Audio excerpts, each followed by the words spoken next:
Okay, so this is what we left off from the previous video. I think I will start by making this drop down trigger and event, which will send the uh, selected shape into a service, for example.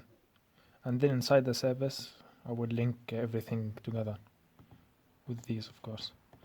Okay, to start, inside the shape selector, I will create a read only shapes. Right now it will be an array of a string, but yeah, right now it's array of string, and in the constructor I will give it an atoms, and the third one will be circles for now. So in the HTML we should loop, so ng for shape inside of shapes. I will display the shape, and here I'll delete it, and for the I will bind the value with the shape itself. Okay, I don't think we need required here, and I will bind the change event, the DOM change event, with a method I will define here. I don't think we need the engine on it, so I'll remove it. I remove the implements on it, remove the import. So I will call the method on change shape. It won't return anything, so I'll add void. It will get a shape, which is for now a type string. I will show you a way to specify the strings we can add inside an array. So this could be something like shape, array of shape, which means array of shapes, and this will validate these based on the type shape. I will do it later, but okay. So for now, I'll just console log the shape.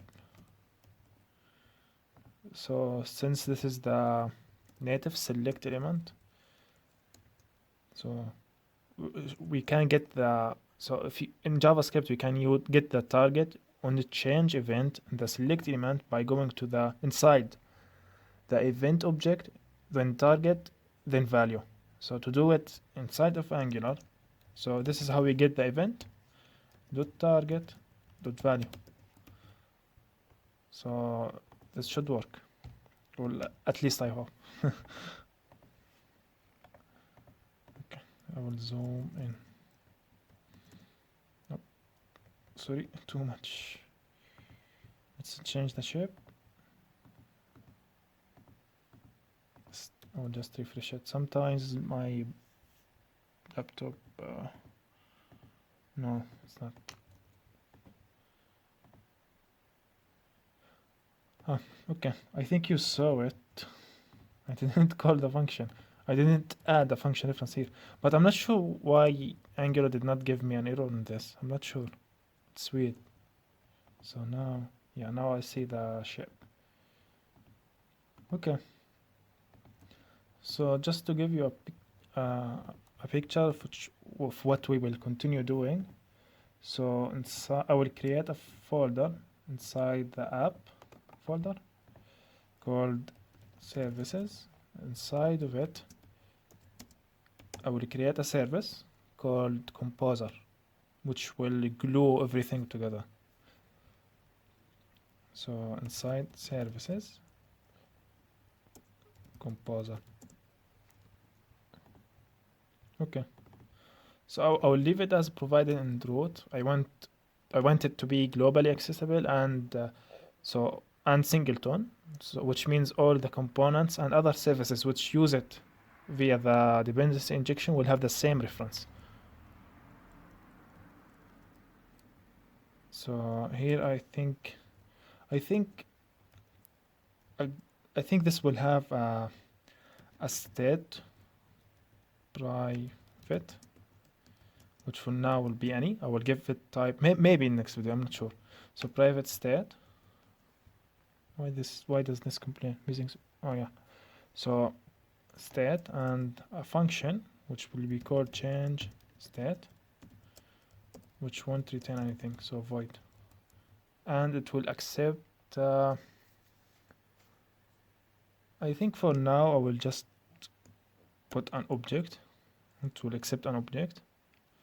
So with the state, we will then combine it with the state with the previous state to create a new one.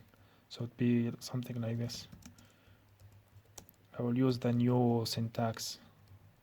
No, not return, sorry. So this dot state equal something like this. For now, any, of course, this one. It's like this state and this dot object. Sorry, object. I will just, so I'm destructuring, I'm splitting the two objects inside the new one.